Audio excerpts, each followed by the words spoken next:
Hello, hello, hello. You're tuning into another episode of TheWunderkindShow. And happy Labor Day. Yes. Labor Day has come and we are celebrating it. So happy Family Day to everybody, and hopefully everyone's celebrating it and not, working too hard or whatever else they're doing today. But this makes us roughly it's Monday, 5 days till the Ravens play football. And John Harbaugh was interviewed today. He had a press conference about some players and about what the team is thinking going into this first week of football. And everyone's excited. It's pretty much what he was saying. But there was one part that I wanted to play the audio for. And then after I play the audio, we're going to dumpster dive into it. And you guys, some who have watched it know where I'm going with this. Others are going to be like, they're going to wonder. So without further ado, let's play the audio and then we'll break it down. All right, here we go. We didn't see Mark Andrews out there. He said don't push the panic button. Right. Are we still on that time? No Mark Andrews. Right. We're still not pushing the panic button. We should see him out there Wednesday. So should. Yeah. We also saw Huntley out there, obviously, in uniform. Is he basically full go at this point, or is he still ramping up? Yeah, I think we'll see what he does Wednesday. All that stuff right now really becomes what you see as far as practice, and what you see on the injury report will probably tell you everything you need to know. That's always the best indicator, because you never can really predict exactly what guys are going to be able to do. So we'll see what they can do. So it seems that maybe Mark Andrews wasn't mad. Because you have to read between the lines of some things. Mark Andrews didn't look like he was mad about the offense or anything. It looked like he was mad because he had gotten injured. That's probably why he ran off. He felt something, probably pop, tear, whatever it was, or felt weird. Got mad that it happened, threw his helmet in and walked off into the locker room. And he's been hurt ever since. Look, you want, as the year goes on, especially starting out, you want all hands on deck to start the year out. That's the way every coach wants it. That's the way every quarterback wants it. That's the way every player wants it. That's what fans are praying for. But it looks like maybe we might not have that. Now, here's the thing. Mark Andrews is tried and true playing next to Lamar Jackson. I don't care what anybody says. He has earned the third ranking tight end spot in the entire NFL. And you can make an argument he's number 2. You understand where I'm coming from? And I got nothing but respect for Mark. But this will show, if he does not play, all it's going to do is give more opportunities to who? Exactly, Isaiah Likely. And it's going to give some of the Kolar lovers, Kolar bromance that be going on in the comment section and on Twitter, is going to give him some opportunities also.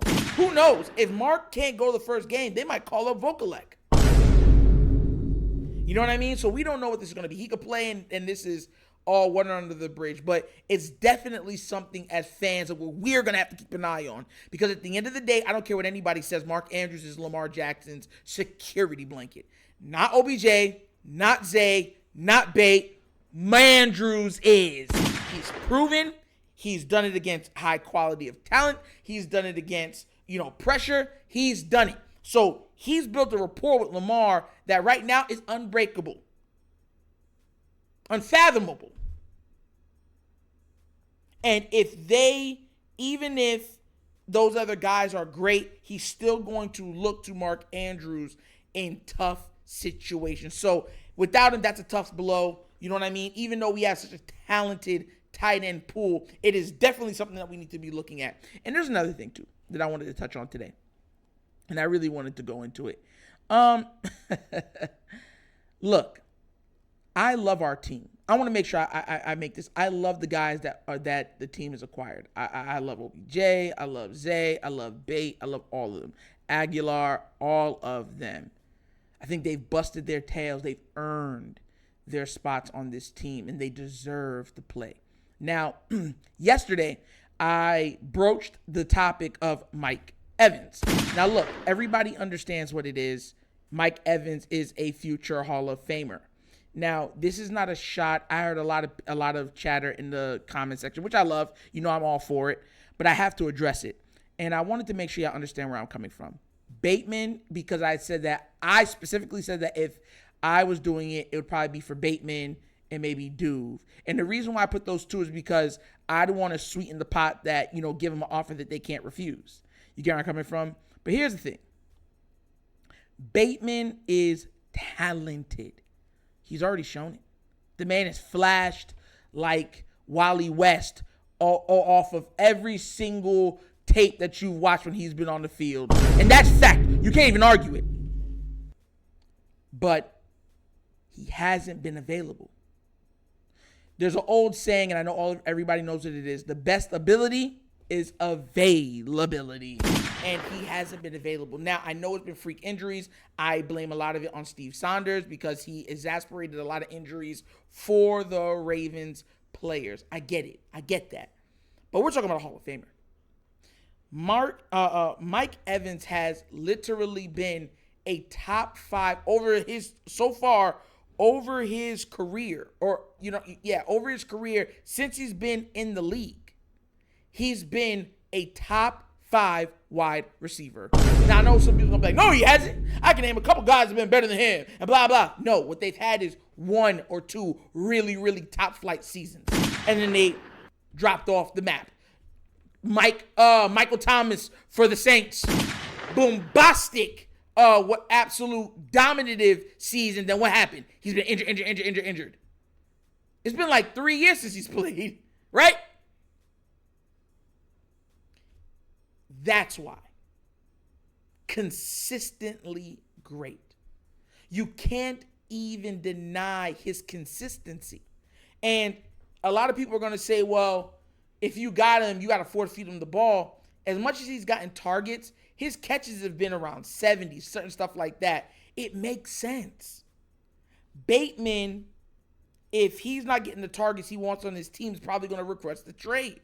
Everyone's saying, no, he won't. No, he won't. Think about it. He wants to get paid. If he doesn't have the numbers and he's been injured his first 2 years, let's say Bateman this year has 600 yards receiving. 6. That's it. You get where I'm coming from? That doesn't go in his favor to get a big deal or a sizable deal moving forward. He'll probably want to go to another team so he'd have the opportunity to prove himself and to garner the pause that it would take to get the numbers in which he feels he's capable of producing at. That's fact. You can't even argue it. I'm just giving you the truth through my lens. And mind you, I didn't see nobody apologizing down in the comment section when I told everybody that they were having trouble with this contract in Tampa. I tried to tell y'all that. Everyone was just like, hey, where'd you hear that from? You didn't even know. I'm telling you, you're making it up. You're making it up. But I was right again, once again. Right? I'm trying to tell you, man. I really do this. No, but shout outs to the people that be giving me the information. Because I'm not in. Listen, I went to Tampa and watched the Baltimore Ravens game. Absolutely great game against the Tampa Bay Bucks. I was a fan out there. I didn't know nobody out there. So it's not that I'm some magician or genie. It's just people hit me with information in it. And they haven't been wrong yet. It's like one of those things. So shout outs to you guys. You guys know who you are that do it. So thank you for that. And I want to say this too. I think I want to touch on this too. The Ravens have so much riding on these next 2 seasons, or even this season per se, simply because there's a lot of unknowns. Patrick Queen, OBJ, Bateman, like Todd Monken. And I know some people are going to say, oh, why are you saying Todd Monken? And I've said this before. If Todd Monken puts together an absolute masterclass of offense, and this offense takes off, he's going to be offered coaching positions. Y'all don't remember when in 2019, for everyone that says, oh, we don't like Greg Roman, right? 2019, do you remember all those teams that were trying to interview him? Y'all remember? Oh, I thought y'all forgot. He didn't get the jobs, but a lot of teams put in the interview him. A lot of teams. Like, hey, come be our head coach. You don't think Todd Monken would get that same love, respect, especially with the determinant of grace that Lamar is afforded in this league. Remember, they're always looking for a reason to take the shine off of him because he's not supposed to be the face of the league or even one of the faces, even though he is. You know what I mean? They always want somebody there to diminish his shine. So if he does well, this is, oh, well, it's because Monken is so great. I mean, he's already shown you that he's great. He won 2, as an offensive coordinator, won 2 college championships. Then he did the same thing with Lamar. And Lamar, I mean, come on now, look what he did. I mean, he transformed Lamar. That's the only reason why Lamar is doing well. That's what's going to happen. So a lot of unknowns are in the vicinity of the Ravens for this year and going into the next year, right? And there's a lot riding on this year for success. So we got to get all of our ducks in a row quickly. If not, because of how certain things are structured, hey, they might want to go different directions with a lot of players to free up cap room and do certain things and bring in other guys. So that's where I'm at with the whole situation. I just feel like a Mike Evans right now gives us the best chance to win right now. And on top of it, I feel like he'd be here for 2 to 3 years and producing at a high level for the 2 to 3 years. After that, whatever.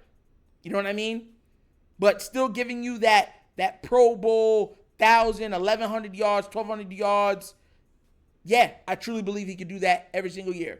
And he averages that because he averages like 79 yards a game for his career. So, yeah.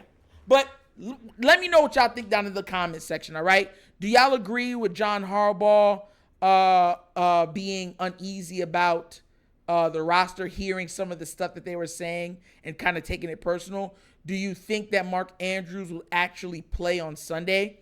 You know what I mean? Or will Isaiah likely start? And do you think that Mike Evans would be the rock that we stand, another rock that we stand on to get us over the precipice of winning a Super Bowl? Let me know down in the comment section, all right? But that's another episode of The Wunderkind Show. Thank you for watching, and I hope you get down. We have fun, and we laugh, but everything we talk about rooted in what? Facts and truth. Please do remember, like, subscribe, hit that notification bell, leave a comment. You know I love the comments. And if you haven't done so already, check out The Wunderkind Show's Patreon. Yes! The Wunderkind Show's Patreon. 3 tiers of absolute content goodness. We have the fantasy football picks that's coming up for this week.